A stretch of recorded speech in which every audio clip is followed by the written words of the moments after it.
Hello and welcome to 305 Sports. I'm your host, Charlie Kellett, alongside Zach Halpert and Gianni Campanello.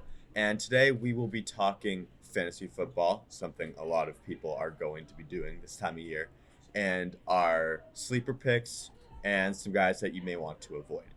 Gianni, we're going to start with you. Who's your favorite sleeper pick this year?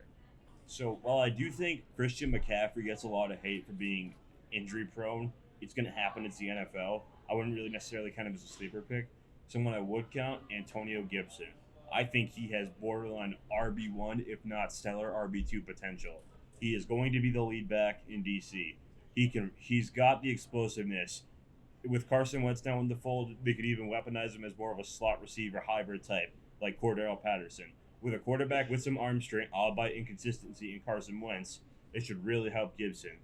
Because with actually one of the quietly better offensive lines in the league the past couple of years, he'll have some nice holes to run behind. He'll have a quarterback with a decent arm, and Washington has some really solid receivers, so it's not going to be a stacked box every time. He's a guy that can do a lot of things, especially in PPR. I think this guy is going to be really deadly. Yeah, I agree. I've seen him going like in the fourth round, sometimes even falling to the fifth. I think Gibson should be a target in the third round, I would say. Zach, what do you think? Yeah, Who's the I sleeper? definitely agree with the Antonio Gibson idea. I definitely think he's a lesser level sleeper because I feel like a good amount of people still value him, but I do feel like a good amount of people he is a sleeper as they haven't really seen how this Washington offense will work too well, as over the past few years it's been up and down. My sleeper pick, and I don't know how many people are going to agree with me, Cortland Sutton, Denver Broncos receiver. He's coming off a couple years of injuries, which is a little concerning, but as Gianni said, it's the NFL. It's going to happen. The receiving core there is strong with Jerry Judy and in company, but he has Russell Wilson, and coming back, he's gonna have to. They're gonna work him back into this offense, even though he's rather a deep, more jump ball, deep threat receiver. I feel like they're gonna utilize him in short routes, get him catches, get him moving again, and really work him back into this offense. And I feel like that would be very helpful in a PPR league. He should average, at least in my head, he should average 15 points a game. I think just solely based on the amount of reps he's going to get within that offense He with does Russell add an Wilson at the element helm. of physicality that Wilson has had his career. I mean, you look at DK Metcalf, more of like a height, weight, speed guy. Yeah. Tyler Lockett, more of a slot separation guy, which is good. You want receivers to get separation. But you've got Jerry Judy, who can create separation with his route running and his speed. You've got Tim Patrick, who's a height, weight, speed guy, like a little bit of a lesser DK Metcalf. You've got Cortland Sutton, this true outside receiver Yeah. between the tackles, physical after the catch. He's gonna get an element that Wilson hasn't had his career. This could be a sneaky wide receiver 2, if not our wide receiver 1 pickup. I think that whole offense is going to get a big boost this year. Combined with Noah Fant also being traded to Seattle, that will free up targets. I think you're going to see Jerry Judy get a big boost. I think you could see him going like the third or fourth. Cortland Sutton, as you mentioned, I could see him being like a fringe wide receiver 1. Javonte Williams, I think, Yeah. is a sleeper. I think he should be going near the bottom of the second in most rounds. I think that um, with Melvin Gordon probably getting a smaller workload and Russell Wilson being like a legitimate threat at quarterback, Javonte Williams could get a big boost. And a deep sleeper for me, if you want one, Albert Aqua Igbenam at tight end, I think could be a good option for someone who's in need of a tight end. Not to mention the Broncos also feature one of the best up until a few years ago. He was the number 2, but I would argue he's the best offensive line coach in the league in Mike Munchak. Before that, it was Dante Scarnecchia and him. They were in the same conversation, but with Scarnecchia not doing the thing anymore, it's obviously Mike Munchak is the best offensive line coach. He gets production out of guys. He turned Quinn Miners and Natani Muti into valid starters once injuries depleted their line. I think this offense is going to be a really, really productive unit. I agree completely. On the flip side, though, there are going to be some guys that you are going to want to avoid in your fantasy football drafts. Zach, we'll start with you. Who's someone that you just took off your draft board? All right. Well, although I am a diehard Patriots fan, any of their running backs I would write off my draft board.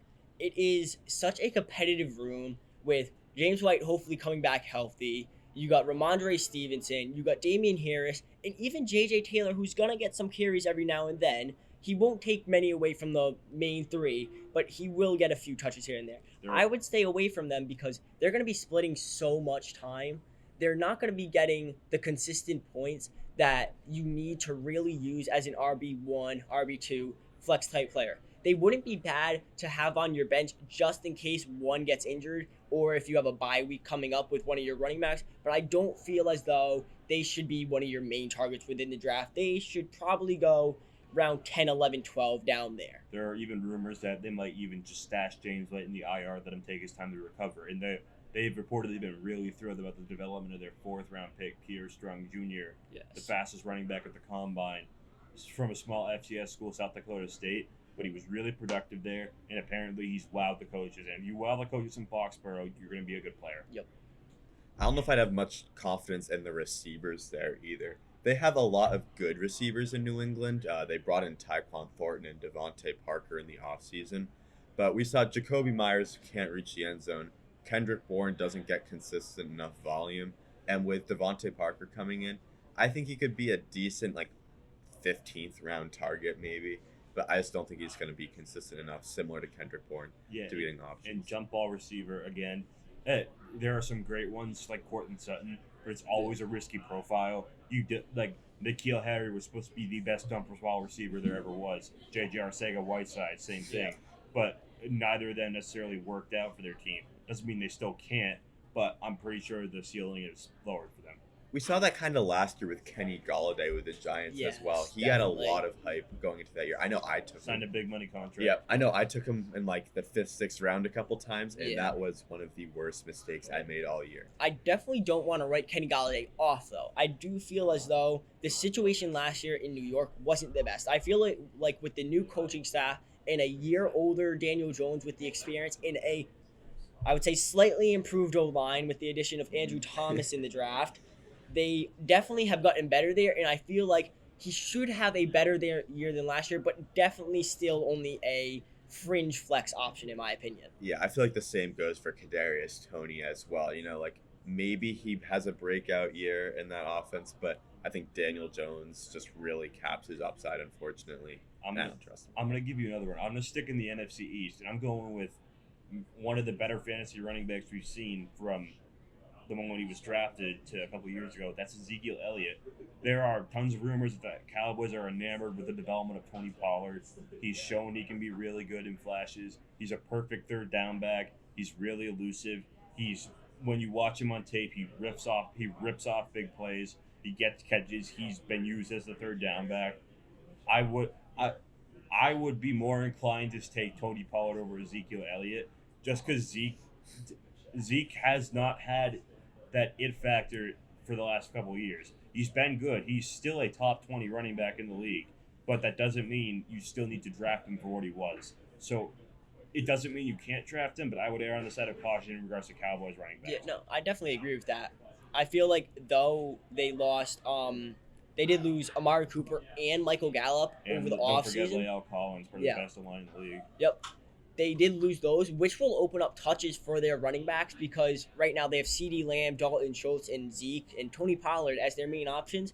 It will open up opportunities for them to run the ball, but I just don't feel like, as he said, Zeke will get as many opportunities because the Cowboys are such in love with Tony Pollard and his development, and I agree with the Cowboys for being that way. Where do you guys think Tony Pollard should be going in drafts right now?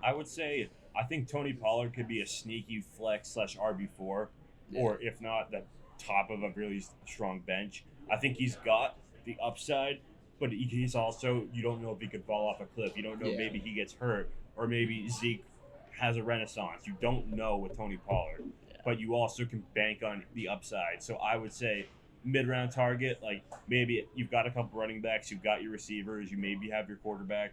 Then if he's still there, I would definitely pull the trigger. I say in a regular 10-team PPR, I have Zeke probably in the mid to late 2nd round, maybe early 3rd round, depending on how you're feeling about your draft. But I feel like Tony Pollard should stay, as Gianni said, in the mid rounds. I'm saying around round 7 to 8, I feel like is a good range to get him, as that's when you should really start to build up your bench and your flex areas on your team. There's always the chance that running backs fly off the board. It happens every fantasy exactly. draft. Running backs can get overvalued because they are the most successful way to produce fantasy points. So it might be larger, or other positions are flying off. You might be able to get him later. But I think in that 6, 7, 8, maybe even 9 range, that's where Yeah. you pounce on Tony Pollard. I feel like there aren't many great mid-round fantasy running backs this year as well, so that Yeah. could be good value as well. When we return, we're going to be talking quarterbacks and who we think you should grab early, middle, late, you name it. Stick with us. Let's pause 10 seconds for station identification. We'll be right back.